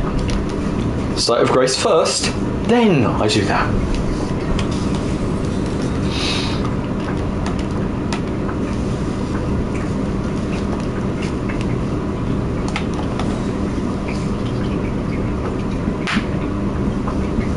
So, Puff, you still haven't told me. I'm assuming Azir, you said Azir would be your ideal champion to play as during a team fight, like during a comp like that. But what would your ideal team be? Like, who would you want with you in that sort of fight? You're playing the game as the Azir, so I'm guessing you're not going to be... I'm guessing you'd want... who would you want? Probably at least a champion who's a jungler who's very good at securing objectives on their own.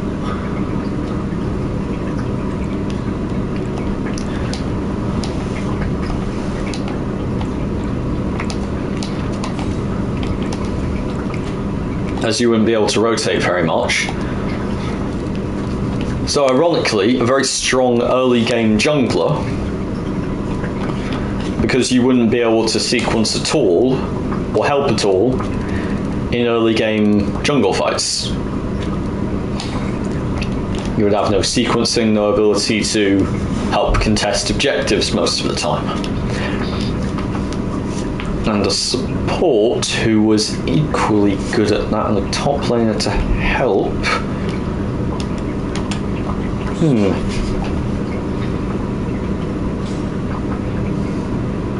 Bot lane would also have to be an interesting one.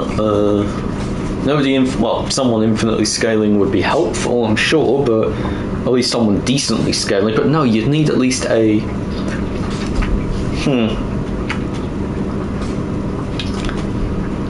Caitlyn, Heimerdinger, and Teemo as the other laners. Heimerdinger as the support. Well, Heimerdinger and Teemo as the top and support, irrelevant of which one's which, really. And Caitlyn as the bot lane, because that way, if the Caitlyn gets ahead and snowballs, all is well. As for the early game, also you'd need some AP. No, you wouldn't need AP with a... What would you need in that situation? A tank. And a good objective jungler, who is also a tank, something like an Amumu or a Sejuani.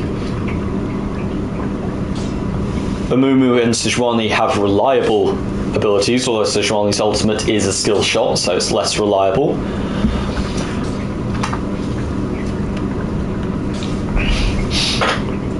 But she's got good displacement, which works well with your ultimate. What do you think, player? Does that sound like an interesting team comp to play with Azir? Or would you rather something more... well, something else, really?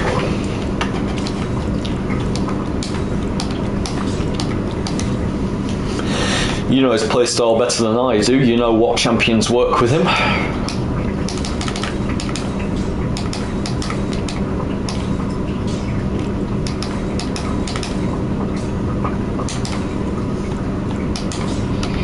Oh, and I know where to get another ancient dragon smithing stone. It's right before that.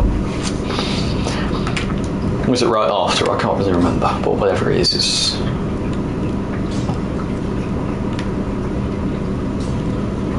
There we are.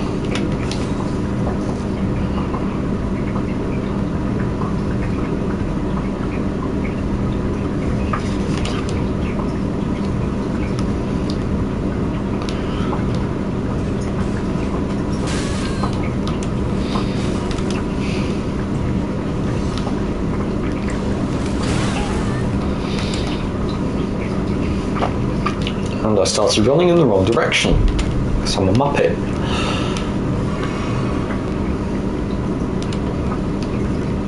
Nope.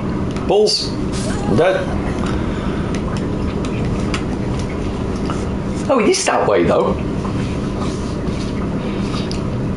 That's good. My perspective while I was falling told me where I was going. Actually forgotten the route, but it's right down there. It's that staircase.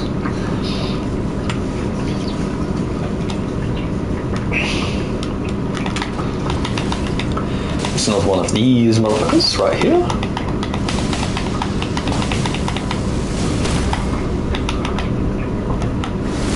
Die. And just to be safe, die again.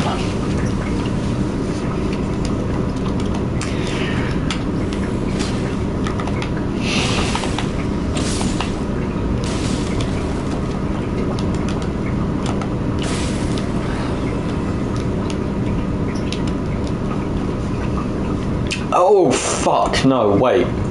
No, that wouldn't work. Not on...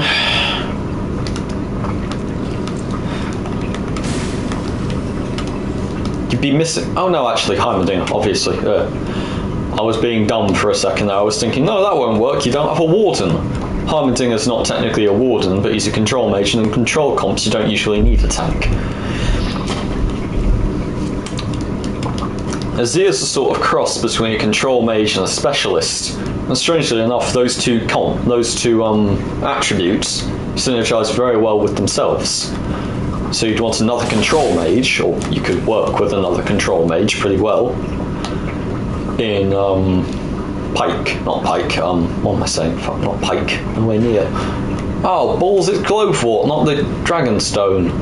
That's not what I wanted.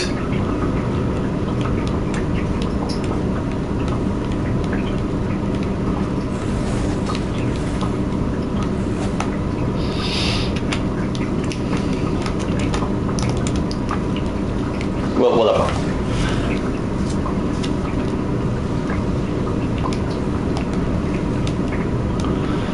You got anything to say to that, player?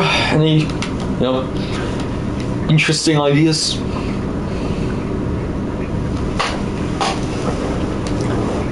Any addendums you would like to make?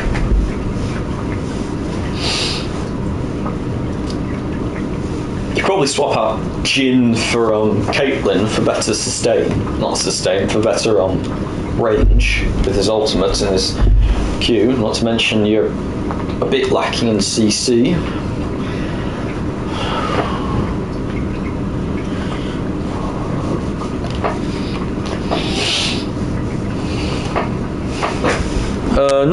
No, the chat seems to have stopped responding to me. No, I haven't seen any of the messages you sent, sorry. The last thing I see is, I don't know, someone who I can trust.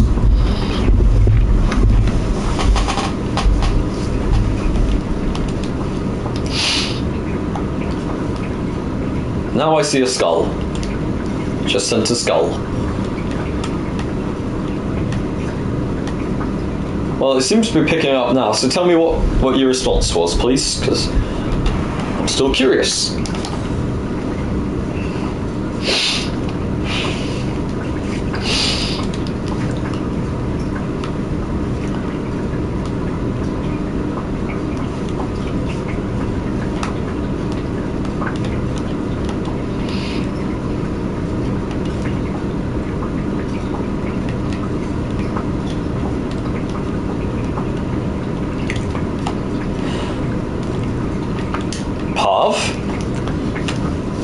Someone who I can trust is not a type of champion.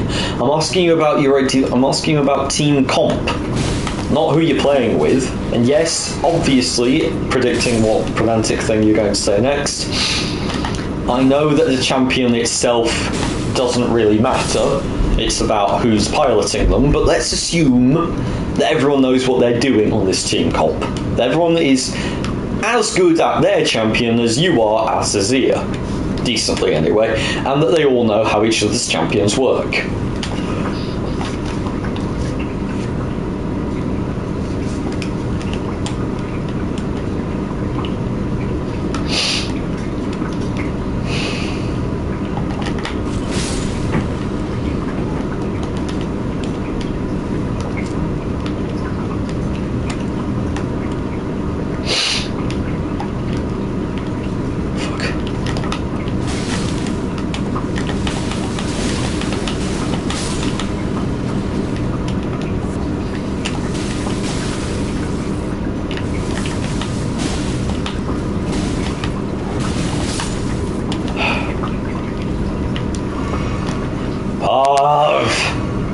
Thought experiment, dude. Work with me here. Let's assume that you trust yourself on Azir. Let's at least try to establish this, because I've never gotten actual confirmation. In this team comp, what champion would you be playing? You said no to Zed, you said I was incorrect, so I imagine it would be Azir.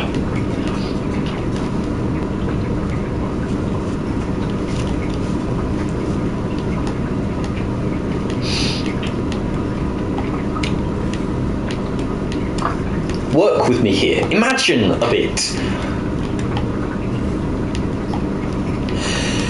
Azir and Zed have two entirely different play styles, Pav.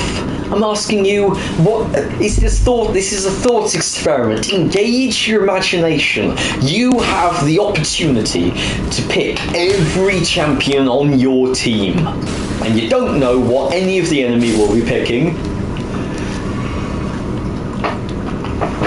What team comp do you go for?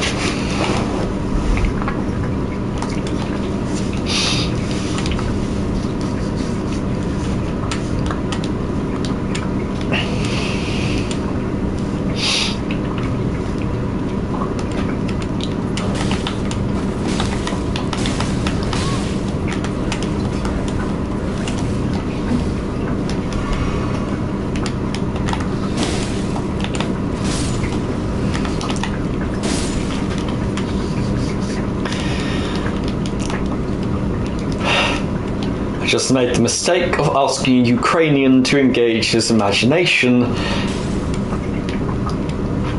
Soon I will be hearing somewhere from the far east an explosion as he attempts this monumental feat, and the laws of physics stop working.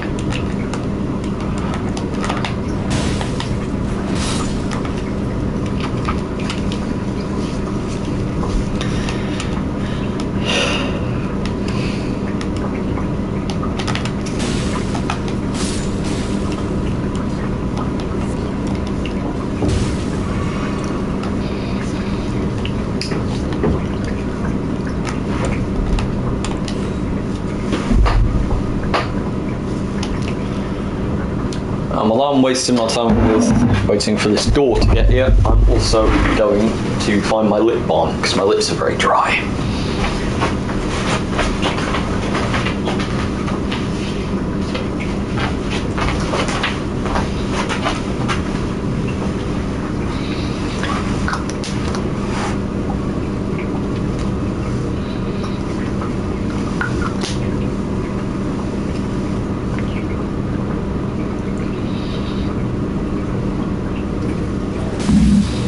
Oh, fuck!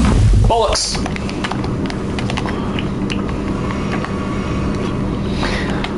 Very lucky I got back there when I did. I would like to go back to the kitchen and put some coffee on. Can I do that? Yes. Wait, what?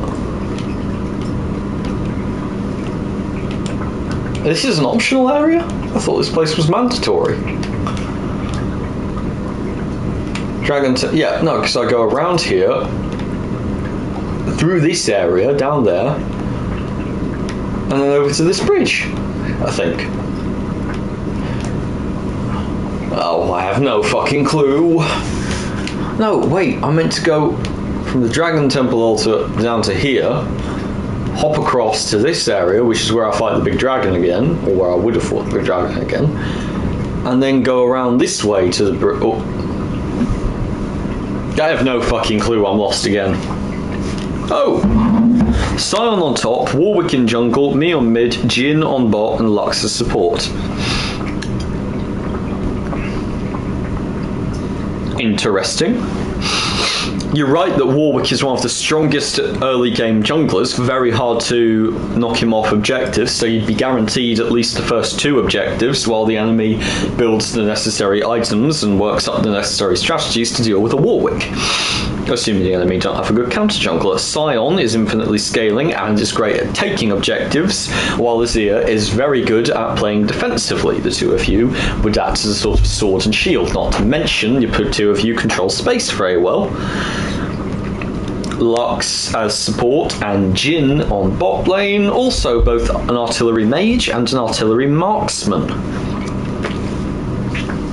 A frontlining tank with Scion, Warwick as a flanker, 2 artilleries in the back and a control mage in the middle would make you guys very hard to contest if you tried to raid if you tried to raid anything, basically go all in down a lane.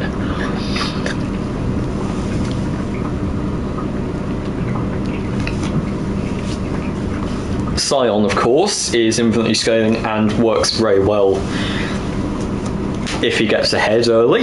Not to mention he's a colossal pain in the arse to deal with. Lux and Jin are very hard to gank, so the enemy jungler would be a bit shut off. You, obviously, and Azir are also quite hard to gank, assuming you're not trying to win your lane and just trying to survive the laning phase. Which would leave with Warwick, which would mean your Warwick would be able to gank bot lane as much as possible, get picks. You have a pick champ in Warwick, which is good.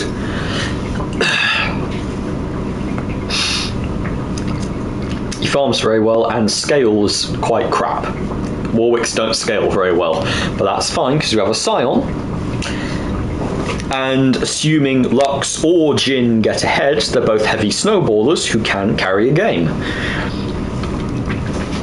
If a Lux support gets a bunch of kills, she can go full AP and Magic Pen. If Jin gets lots of kills, he can go full AD and lethality.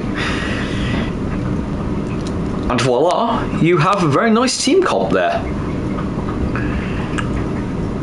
Lacking a bit of utility in my mind. Scion's CC is hard to land. Warwick's, well, not hard to land, but not particularly effective. And Lux's and Jin's are both skill shots and not hugely complicated ones to dodge either. Yeah, not a lot of hard CC, no point and click CC at all there. Two forms of CC reliant on skill shots, 1 trap, 1 delayed action slow from Lux's. Much more about damage that comp is.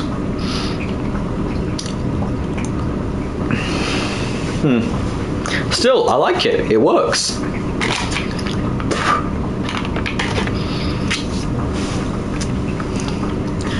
That really does work. I've not been playing for like a solid couple of minutes because I've been envisioning that. I'm going to go get some coffee and I'll come back and... Well, I could just end the stream here because I have no idea where I'm going. I'm completely lost again. And I have nothing else to really do in Elden Ring. I don't have a particular yen to fight anything right now. I've been streaming for nearly 2 hours as well. And you're the only one still watching. So yeah, I'm going to go. I'll talk to you more about that team comp later. Maybe we could put it together. If I learn Warwick, and I know a guy who plays Scion, and Jin knows a guy who plays Lux support. In fact, Toes can play Lux support, and Shin can play Jin as a bot laner. if I were playing Warwick and we got someone to play Scion, we could actually put that together for you, player. Wouldn't that be something? Right, yep, I'm going to stop the broadcast now. Cheers, cheers.